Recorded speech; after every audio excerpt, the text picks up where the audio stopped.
gentlemen, welcome to the Variable Y Minute with your host, The Variable Y.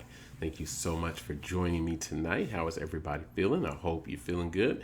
Tonight, I'm going to talk to you about some wrestling, and not just about WWE.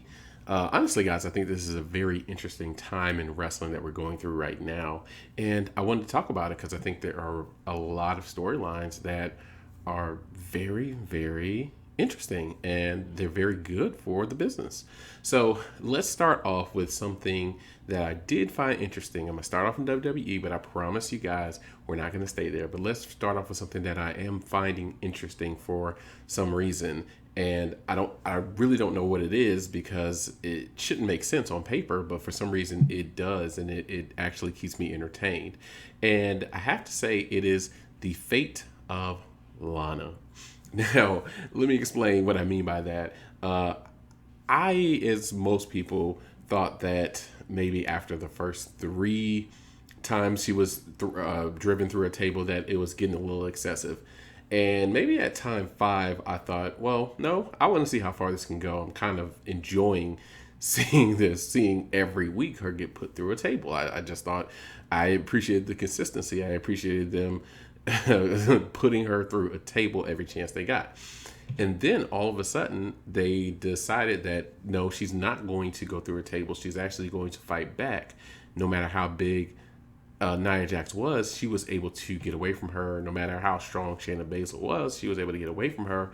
And the last few weeks, not only had she not been put through a table, but for the last, I believe, 3 weeks now, she's actually beat either one of them in singles competition or both of them in a tag team with Asuka. And now that's earned them a tag team championship match at TLC. And I don't know if they're going to win the championship. I don't think they will. I don't really see a reason for them to, other than why not? Like, why not reward Lana for persevering all this time? Why not reward her for lack of a better term, but fighting back from all of this, from all the I guess you could say bullying that she's been going through. We all know, we can all admit that she may not be the most polished or the best wrestler, but she does give that kind of underdog story that wrestling has had for its entirety. Professional wrestling, at least, has had for its entirety in this country. And I think that it would be a great move to put the title on her just for a week or two, and then have Baszler and Nia Jax come back and destroy her. But I think it's very interesting what they're doing with Lana right now, and I think they're actually turning her into a way more compelling figure than she was before. So I have to give them credit with this. I didn't think that I would be as invested as I am in this, but I have to say I am very invested, and I really would love to see this culminates in a championship for Lana, because after getting put through a table, I don't know, 8 times, I think she actually deserves to wear some gold. So that was one story, and now the other story is gonna be a combination of the other two biggest promotions, I guess you could say, because last week on AEW Dynamite, you had Jon Moxley defending the World Championship, the AEW Championship, against Kenny Omega in what was a great match. Watched the match from beginning to end, and I thought it was absolutely great. Some good storytelling.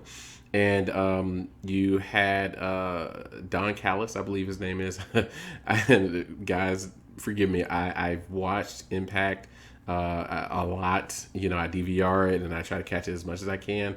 And I've heard his name a few times, but I just don't know him that well. So I don't really know exactly what his name is. I think it's Don Callis.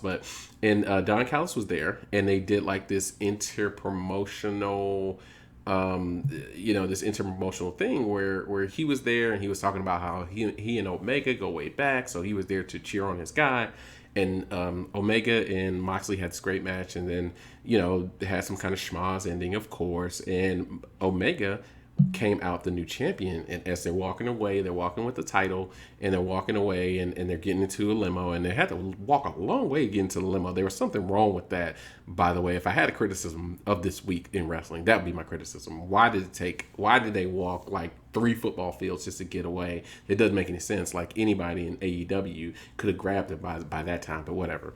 So after they were about to get in the limo, somebody comes up and gives them a quick interview and says, "Hey, where you guys going?" He said, "Hey, I'll be back. You're gonna see the champion on Tuesday night." And of course, AEW is on Wednesday night. So he said, "Tuesday night? What do you mean?" "Well, we're going to take the AEW championship to Impact Wrestling." And lo and behold, they were on Impact Wrestling last night. And again, guys, I watch Impact. I'll be honest with you, I don't watch Impact the night of Impact Wrestling. I don't watch it Tuesday. I DVR it, and then I catch it whenever I catch it. But last night, I actually watched it, not live, but I did check it out on the DVR, and it was so interesting. They left the last maybe 10 minutes to Kenny and Don, and they had like a commercial in the show for AEW Dynamite. They had a commercial where Tony Khan said that he may buy Impact, and then they had the Impact champion. They had him on there, and then after that they had the AEW champion close out their show, which is just it's so interesting. This is not something that's normally done in pro wrestling, guys. Everybody needs to protect their world championship and make their championship the best thing that's on TV, or best thing about their promotion, I should say, or why have that championship. So to see this on this promotion, on this other promotion, honestly, it made me want to watch more. It makes me want to watch tonight live AEW, because I want to see what happens with the championship. I want to see what everybody has to say about the championship. I want to see if this is going to lead into anything with the Taz and the FTW championship, saying, well, maybe now this is the prestigious championship because the other one went to another company, and does that elevate the TNT championship, which is a glorified TV championship or whatever. It just brings up so many possibilities that we could have. And doggone it, guys, as fans of professional wrestling, I think that this is what we've been looking for. This is it looks like it's going to be the start of just some very, very well thought out and well fleshed out stories that we can all get behind, and reasons that we can watch just beyond watching because that's what we normally do.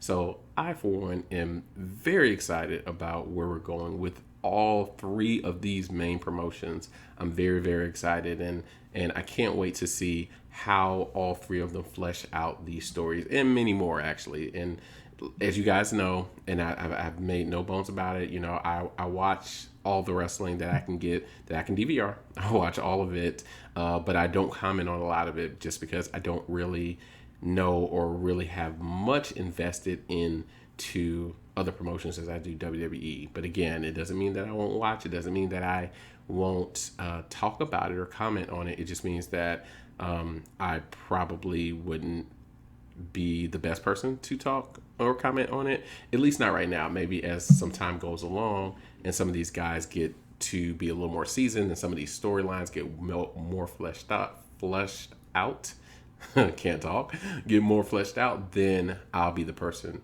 you can come to with your wrestling questions. But either way, I think we are at the beginning of something that could be very, very magical.